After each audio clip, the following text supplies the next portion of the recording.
Hey you, and welcome to this video where I will help you out how to trade on CoinEX. First of all, what I did is created an account, and then after that I go to futures and go to demo trading. If you don't want to do that, then please go to markets overview and select here the symbol that you want to trade in.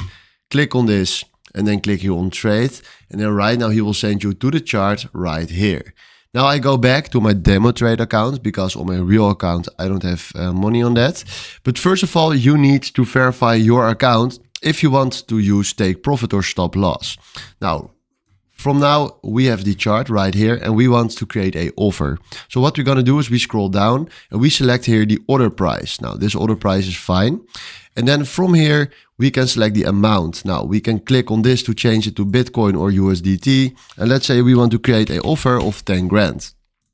Then from here, we can select here on take profit and stop loss. So we can select right here a take profit or a stop loss if you want to. But right now, if you click here on buy long and we do confirm, he is creating our offer. And when he will hit that limit price, then he will create the position that we just asked it.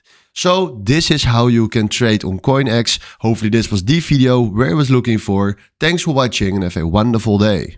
Ciao.